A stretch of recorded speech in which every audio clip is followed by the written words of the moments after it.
Hello, my friends. We're going to talk about this new moon in Leo.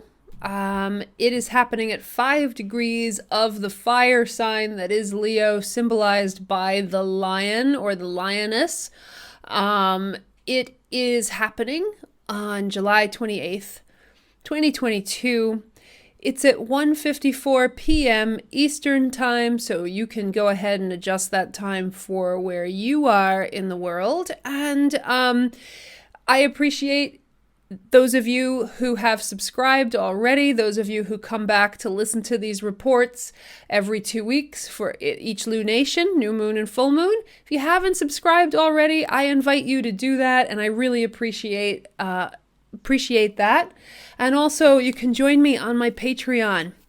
And one of the things you'll get there is a weekly report about what's going on with the astrology, as well as discussions about the dark goddess, about creativity and its connection with magic, mysticism, mythology, Irish lore, and gods and goddesses, and so many things that we discuss there.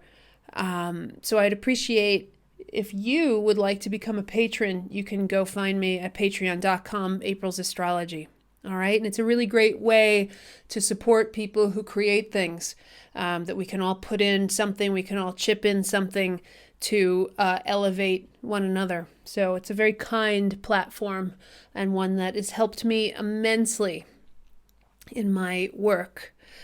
And if you can't do that, that's okay. You can support me by sharing these videos and subscribing. So this new moon, what is a new moon? It is the moment where the moon and the sun, they come together in the same place in the zodiac.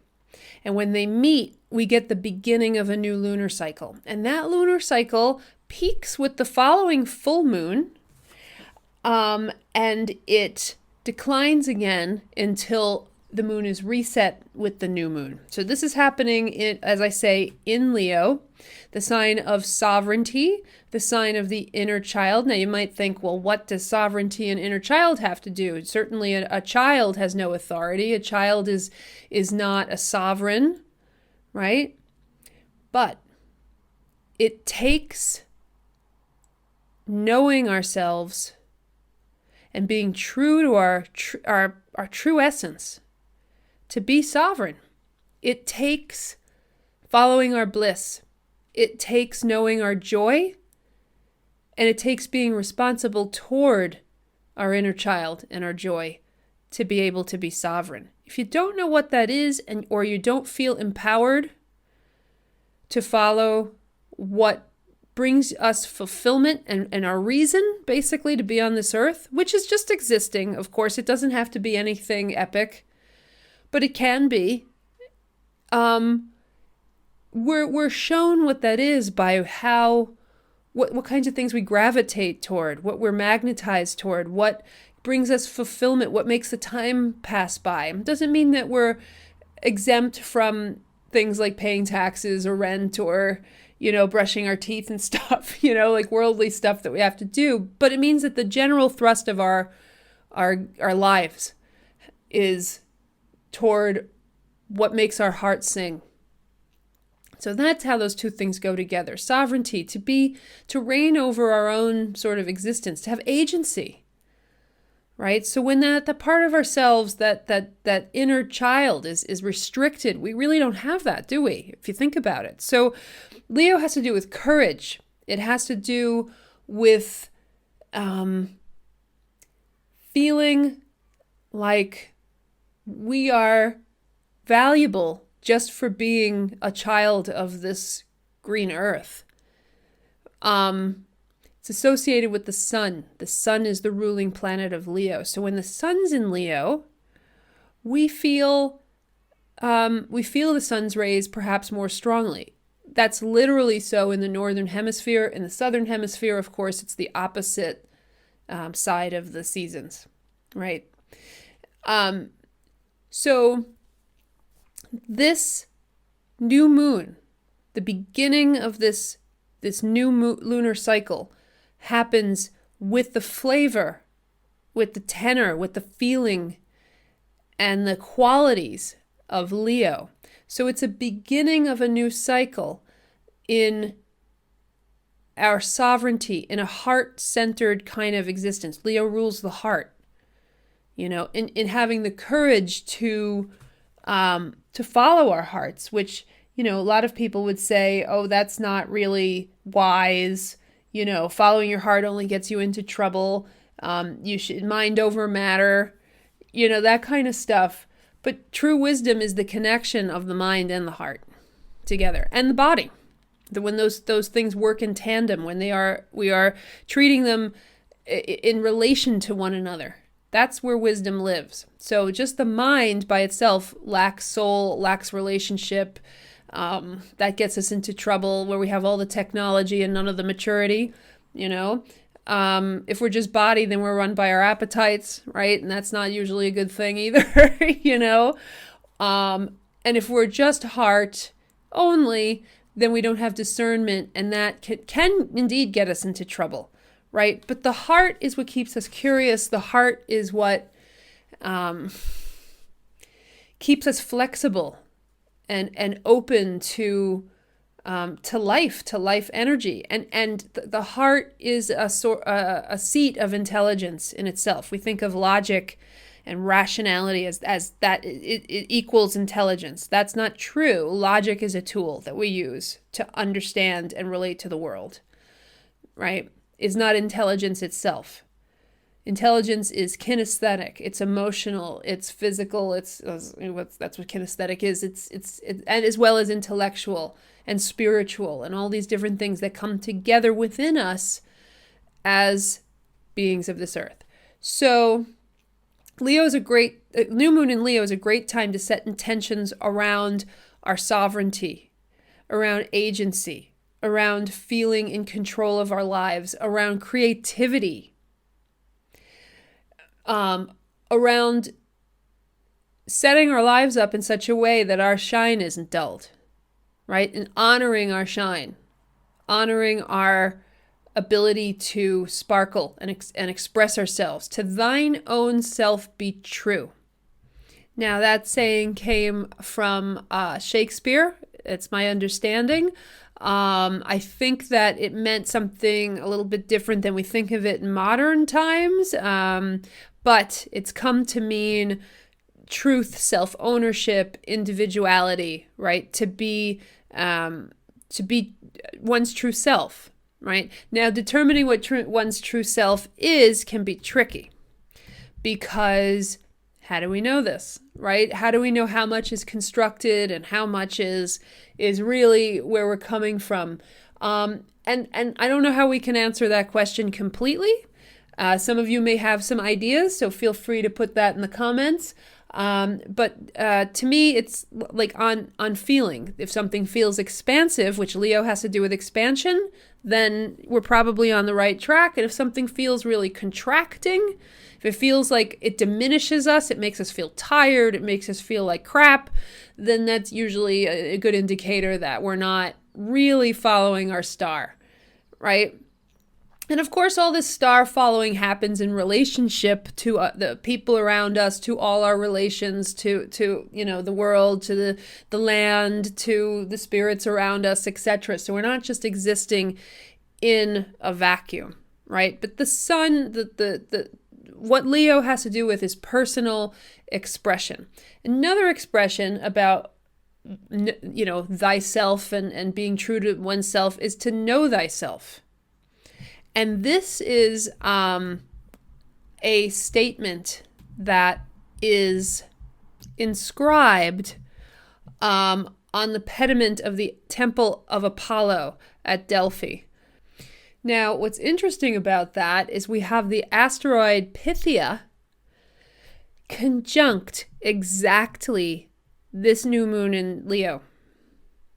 Now, the Pythia was a very powerful oracle and one of the most famous oracles of the Western world. She held a lot of power in that she was advisor to many people of power that would come to ask her to see into their future and to divine for them. So they would ask her about everything from love to health to political questions, questions around money, questions around power, etc. So she held considerable power in the ancient Greek world. So the presence of Pythia here tells me that this new moon has a heavily fated quality to it, that some of the decisions that we make at this time toward our agency, toward our sovereignty, toward our creativity, and toward following our star, toward honoring the part of ourself that wants to feel joy just for just the sheer joy of living, right? To make the world a pleasurable place to be in, which is our birthright from a Leonine perspective. We are to consult with an oracle of some kind. And most of our answers we can find right within ourselves. Most of our answers we can find in the questions that we're asking. The answers are right in them if we listen with attentiveness and we listen with stillness. Now, this new moon is very fiery. It's very active. It has a trine with Jupiter. Jupiter's in Aries. Jupiter in Aries is a very active, fiery placement for Jupiter. It's very expansive. Leo is very expansive. Jupiter is stationing, will start to go retrograde. So Jupiter's kind of in place, and that expansive energy is just sort of in place, blowing up bigger. While this new moon comes into lunation.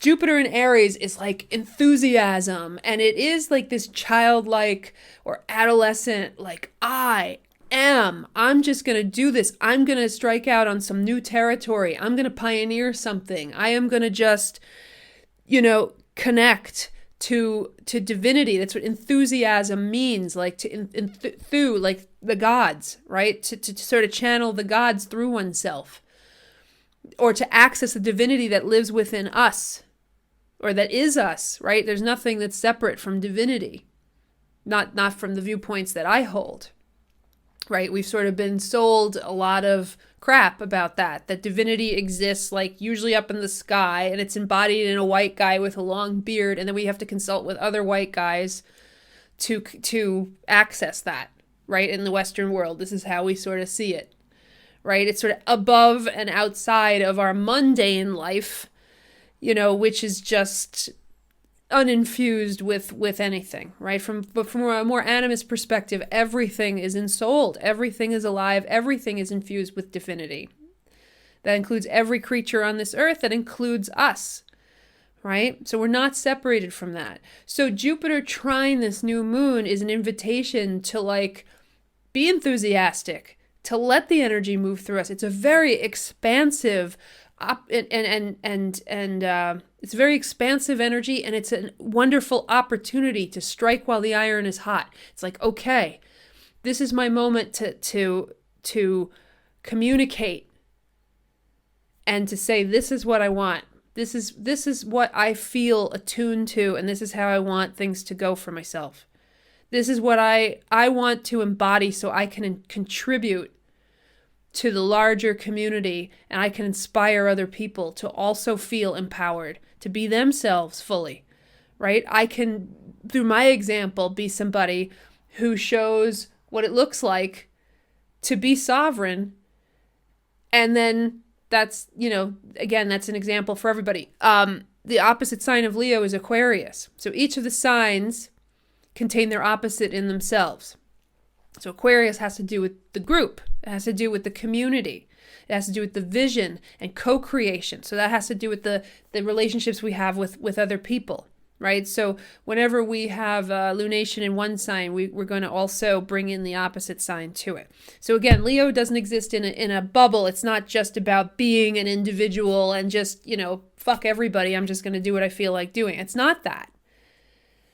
The happier we are, the less violent we are in general. The more we follow our joy, the less restricted we feel, the less we're jackasses out in the world. I mean, that's just how it is. The more restricted we are, the more we feel like we're giving something up that's essential to our being, the more violent we get. Victims are the most violent people, right? So we get more, we feel like we're something's being taken away from us, and then we get more judgmental.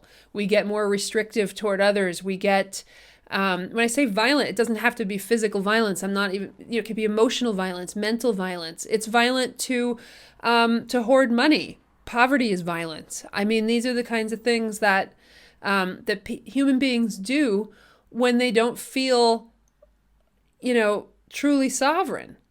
And that's not the same as privilege or worldly power. There's plenty of people with privilege and worldly power that continue to act that way. But there's something wrong, with somebody who does that, right? And there's lots of things going on there that's beyond the scope of this reading to get into. But when we're happier, when we feel connected, we tend to be less, horrible, right? So even if you feel like these are selfish things, I can't really shine. That's selfish. I should always be serving other people. That's not what Leo energy is. There's lots of other things in our chart. There's lots of other zodiac signs that have to do with devotion. That's not what's highlighted with this particular new moon. This is giving you permission to self-develop, to self-express. Now, Pythia was said to do her work at the temple of Apollo. Apollo is associated with the sun. The sun is the ruler of Leo. I find that to be a really interesting connection. So according to worldhistory.org, the practice of interpreting the world of Apollo entailed that the Pythia bathed in the Castilian spring, which was then followed by the sacrifice of a goat. We'll just skip the goat part, just leave the goats alone. She then descended into a special chamber beneath the temple, which was fumigated with barley meal and laurel leaves on a burning hestia. There at the temple center, the omphalos, or one could say the belly button, or the center. She sat on a covered tripod cauldron over a deep well-like chasm, and seated in this way, enveloped by vapors while shaking the bay branches, the Pythia would fall into a trance, and she would channel the god. And then she would pronounce judgment and prophecy to those in attendance. And those seeking the counsel of Apollo, she'd speak for the sun god. And those who were seeking counsel from Apollo and the priestess would bring offerings of laurel branches, money, make sacrifices, etc. So a lot went into this. She was said to go into trance, and some scholars said that she would just sort of do gibberish. She would just be like she was just sort of flailing around, being a priestess, but like just saying stuff. She's just sort of a body, just saying silly things. And it was the male priest that would come along and make sense out of it and construct it into these beautiful poems that would then be transmitted to the seeker. There's no evidence for that whatsoever, so I think that that's just sort of a way to diminish her power. There's been a lot of discussion of Pythia that diminish her power. It was in fact a really powerful position for her to have and for women to have in one of the most powerful religious institutions in the ancient world. So she was kind of like a holder of if you think of like knowledge economy, she was like a wielder of power in that way. And she would she had great influence over a lot of the people that would come to these things. And she was able to speak truth to power also.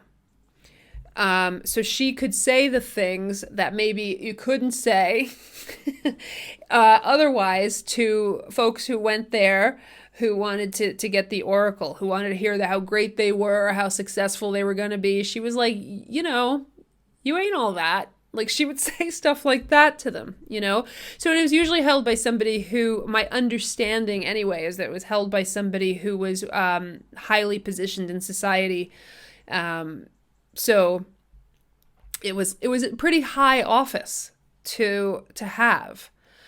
I've read a few things from a few different sources about what the status, the marital status, or the age of the Pythia was generally. It's been said that they had to be single and childless to be chosen, and they would replace the Pythia who had passed away recently. So, but then it was also said that if they were married, they were pulled out of their family life and put into the temple, no matter where they were, in that.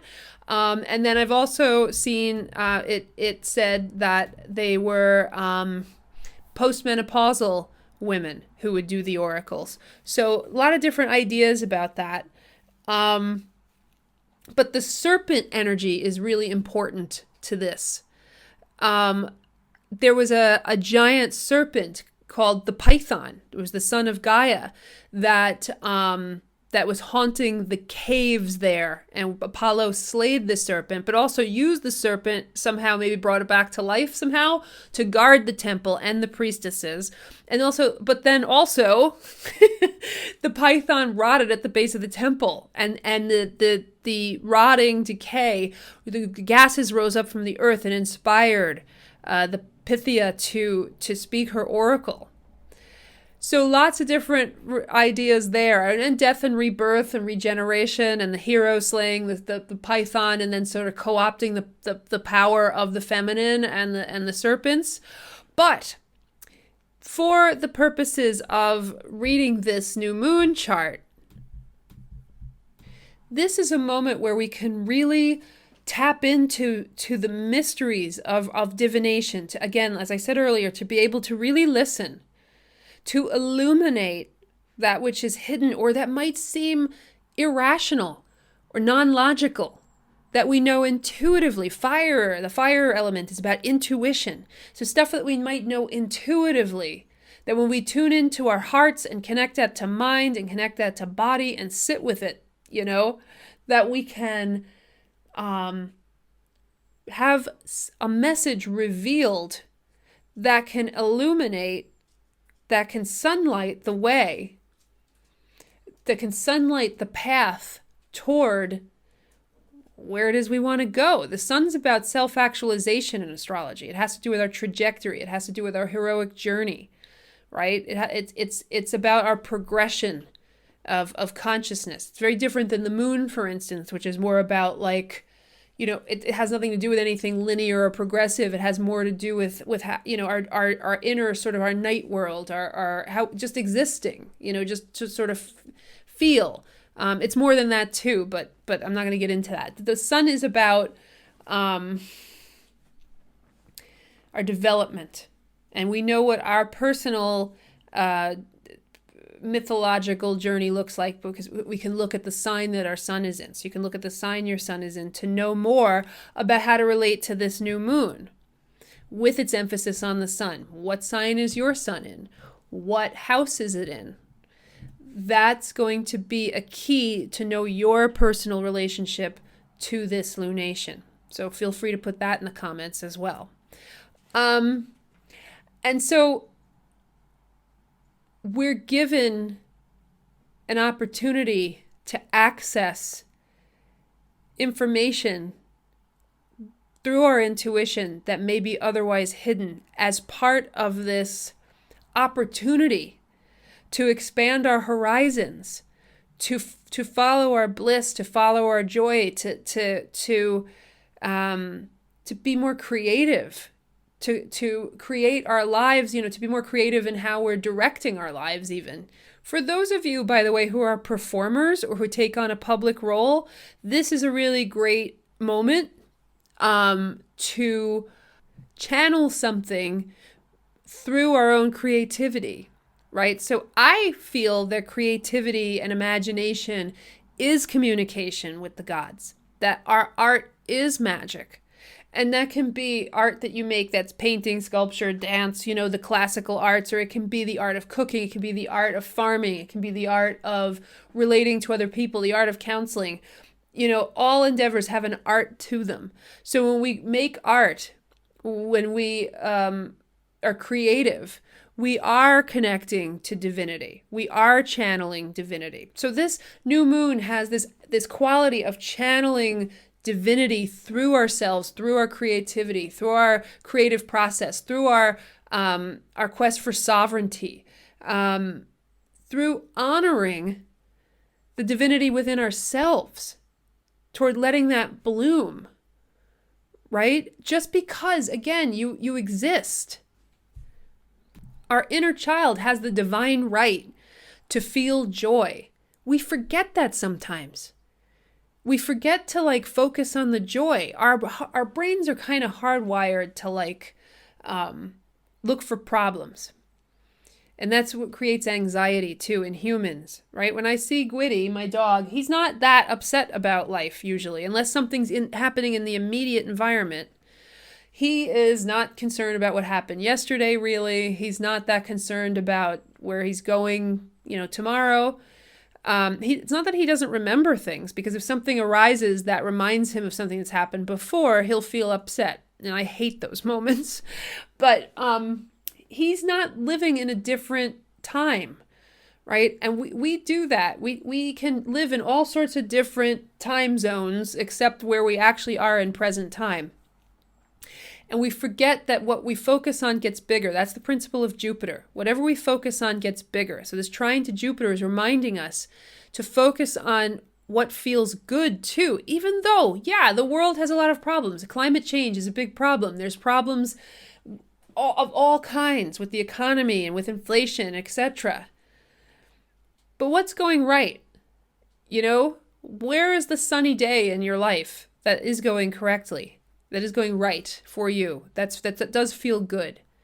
It can just be a moment you have for 5 minutes. And when you focus on that and let that expand, it tends to grow, right? And the new moon is the moment where we plant seeds and where we set intentions. So it's something to think about with this new moon, is to set the intention of growing our pleasure, growing what makes us feel alive. Now, one more piece to this new moon before we wrap this up is that Mercury will be in a square aspect exactly. Mercury in Leo will be in a square aspect with Uranus and with the asteroid Kali as well. And that can be kind of shocking. That can be new information that's holy crap. So it may be that some of the things we download now that we're getting through our oracular abilities, and everybody has them. Some of us are really able to do that with ease and whoa, and don't even want to do it sometimes. And some of us maybe have to spend more time with it and develop the skills. Either way, the things that come into you through intuition, when you're connected, there may be some things that you're just holy crap, I wasn't expecting that. That wasn't what I was trying to hear. It can also just be really exciting, invigorating kind of energy. Uranus in modern astrology is said to be a, quote, higher octave of Mercury. Mercury is how we think and speak and communicate. It's how we interface with the world, sort of on the mental plane. And it's connected to Pythia, so that also speaks to this oracular, this opportunity for oracular knowledge. And leading up to this new moon as well, during the dark moon phase, that's your time to really do the divination. It's always during the dark moon. That's a great time because this is the moon, it disappears from the sky. Other things are revealed, the way the stars are revealed in the sky when the sky is dark, right? So with the presence of Kali and Uranus, these are both celestial bodies that can indicate something upsetting, something sudden, something explosive, eye-opening, awakening. It can also be hex-breaking, right? This is a moment where some sort of pattern that we've been under the spell, that we've been under the spell of some kind of pattern, whether it's self-inflicted or something that somebody else has sort of given us, we've internalized or taken on, either it's meant to happen or it's just sort of something that just that's happened, This can be a moment where we can release that. We have a breakthrough of the mind where something comes through us and we're just oh my God, wow, okay. I hadn't thought of it that way, but you know what? Cool. I'm going to think of it differently now because I just had a breakthrough. I just had this eye-opening experience, right? So we all have the power of Oracle. We can all tap into that energy. We all have access to divinity, and we all are divinity, but we have access to that. It's hard to find the right verbs sometimes, but through our own bodies, through our own connection to the earth and the stars. Each of us has the divine right to that. So this new moon is an opportunity to exercise that power. And it will culminate with the full moon. That's August 11th. Okay, and that one will be in Aquarius. So what we do now with the new moon to honor our personal hearts and our personal creative process and personal expression. At the full moon, that's going to come into fruition and benefit us, and benefit the relationships that we have with multiple people around us, that we can bring that then to our communities and not only enjoy our creative process and self-expression for our own benefit, but bring benefit and that medicinal quality to our larger communities. All right? And we'll talk more about that full moon in 2 weeks. Many blessings, my friends, and take care.